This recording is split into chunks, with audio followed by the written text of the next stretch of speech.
Now, Rob, the NHL came out a couple of weeks ago. Gary Bettman came out and said he wants to bring hockey back, and they've been negotiating on where they're going to have this round-robin playoff tournament. Some people are saying Edmonton, other people are saying Toronto. Now they're trying to figure out where they're going to put the players and the teams and how they're going to situate this whole testing and COVID-19. What were your thoughts when you heard that the NHL wants to come back and they're the first professional sports organization? I'm not talking about the UFC. I'm talking about all the four big sports. What were your thoughts when you heard that Gary Bettman and the league and some of the players have agreed that they want to bring hockey back? Well, I think the best thing is here, too, these two sides have been talking and they've come to, a good understanding and agreement of what needs to happen in the game.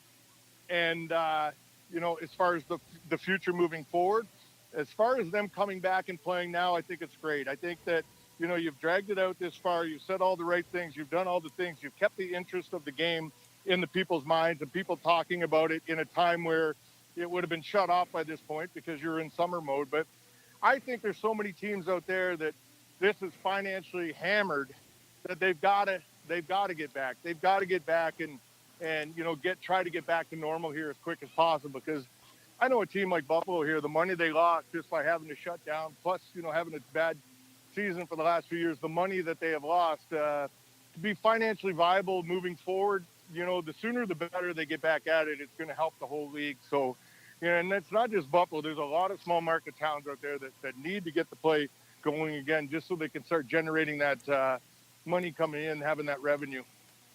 In your career, obviously, you were involved in a lot of fights, a lot of penalty minutes. Yeah. Who was the craziest player you ever fought? And obviously, keep it radio appropriate, but some of the craziest things he might have said to you.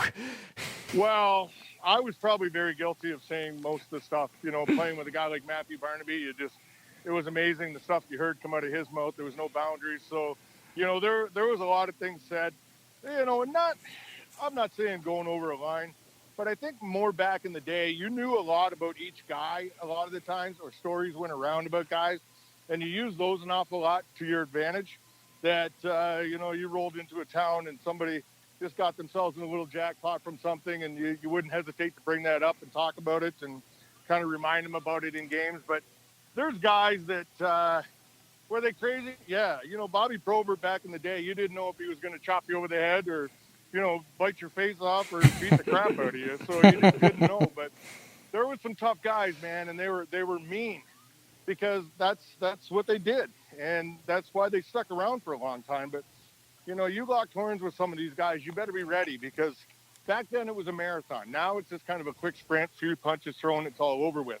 Now, back then it was a marathon. When you grab Marty McSorley or Chris Noun or Jay Miller or any of those kind of guys, you knew that it was going to go on. And then there's guys that could knock your head off, like Joe Kosher, guys like that, Tony Twist, that they'd knock your head right off their shoulders if they could, and they tried to. So every time you got into with these guys, you knew that you better be careful or you're going to be laying on your back looking silly. As you guys know, we are talking to former Sabres and Senators winger and Sabres color commentator Rob Ray. I'll tell you this, I've known Ty Domi for a very long time and Marty McSorley. I'm actually very close with Marty McSorley. And I've met Matthew Barnaby. And Matthew Barnaby is one of the nicest people you'll ever meet. Off the ice, he's a cool, down-to-earth guy. He'll talk hockey with you for hours, and he won't even look at you differently if you know what you're talking about.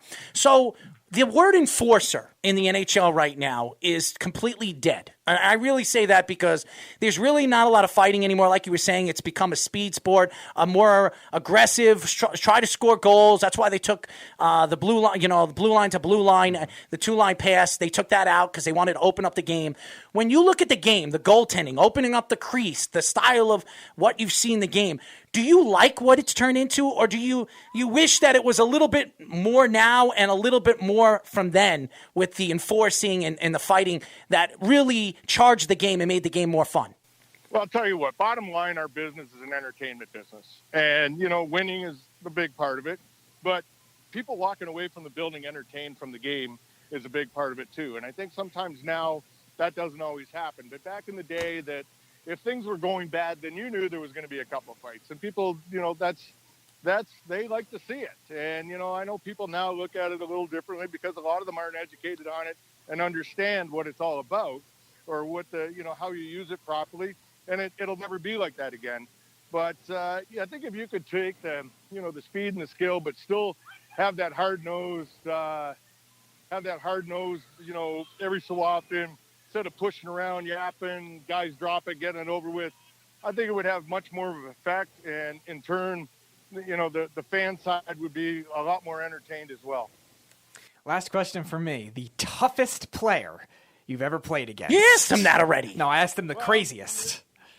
I'm going to say the toughest guy fighting-wise was Joe Kocur, because you knew that every time he hit you, he was going to hurt you. Tony Twist hit me one night in the right tempo with a right and knocked my eyeball right in through an orbital bone. My whole side of my face filled up for air. 9 days it took for that eye to open because the whole side of my face was full of air. So a lot of times people look at it, it was made up, it was WWF or whatever. The heck with that, man. I'll tell you, that was the farthest thing from it, because guys back then, if it wasn't through fighting, punching or something, they'd stick you in the face. They'd stick you and, try to hurt you. It was a nasty game back then. And, so to say one specific thing or one specific person, I think that's kind of tough, because back then there was so many. There was a guy in every team you had to be aware of because you knew he was going to get.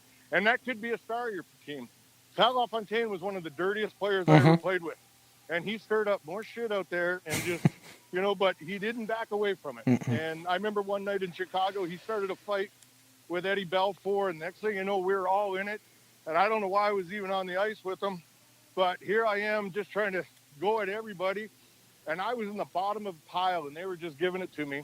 And Patty crawled under the pile with his gloves. And he's like, Razor, put your face in here. And he gave me his gloves to put over my face because they were pounding on me so much. He gave me the gloves, and then he snuck back out of the pile again the way he was gone. But, I give him a lot of credit for thinking of it and actually doing it and coming to help out after he started it all. Well, I'll give you some credit. I was at the Stanley Cup Finals last year when the Bruins lost against the St. Louis Blues. And I was on the ice. Before I was on the ice, I talked to Jeremy Roenick, and we had a nice long conversation. And he said one of the toughest guys he's ever played against was you, Rob. So, really? Yes, he did say that. And it was funny when he said it, because I've always respected your style of game, because I think the enforcer was so important in the game. I hated when the ESPN did that 30 for 30 talking about enforcers and how it hurt these enforcers, CTE and all those different things that happen because of the fist fighting on the ice and stuff like that. And that's why Gary Bettman is trying to transition the game a little bit more with speed and talent out there instead of enforcing the thing. But I'll tell you this right now. Jeremy Roenick said a lot of good things about you and Matthew Barnaby. So, well, that's cool. Yeah, and that's Jeremy Roenick. So, Jeremy has his own thoughts to everything. So, Jeremy speaks the truth, and he says his mind. So, yes. I appreciate that. But before we go, I know you're watching your son play a little baseball. Who do you think is the better athlete? In your age right now, I don't know how old your son is right now, and where you were at that age. Who's the better athlete, and who's the better dancer? He's 11, and I was a better athlete. But he tries to tell me. One day we're driving around, and he says to me, he goes, Dad, I'm just a natural-born athlete. Because he's a pretty talented kid, and whatever he does, it comes pretty easy to him. And I said, no, you're just 49% American, because we always say that he's 51% Canadian, only 49 American. So that's kind of our inside joke. But as far as dancing, no, this kid can sing. He drives around, and every song that comes on, he knows the words to every song. And I go, why don't you turn your homework into a song? I said, you can't do math for crap. Why don't you turn your math into a song, and then you'll ace it every time? But, that's the way it is. But, no, him and I have a lot of fun. We hunt together, we fish together, and it's just fantastic. Right now at this age, you can do so much with them that it's, you just look forward. I coach their baseball, coach their hockey, and, you just love being with them. Well, I'll tell you this. I don't want to bother you anymore. I know your son's playing a little baseball. I want to leave you alone, man, but we really appreciate you joining us. Tell the fans how they can find you on social media. I'm only on Instagram. I don't do Twitter. I do Instagram, just RobRay32, and have a lot of fun with that. Like it. You know what I like Instagram? It's a lot of positives. Twitter gets a little too negative for me, and I don't really like that part of it. So I just like throwing out the pictures on Instagram and, and staying in contact with a lot of friends and family that way. Well, I'll tell you this, Rob. I really appreciate you joining us. And when the season does start, we would love to get you back on and have your insight of what's going on in the playoffs and what are your insight with the Sabres in the offseason, especially in the draft. How's that sound?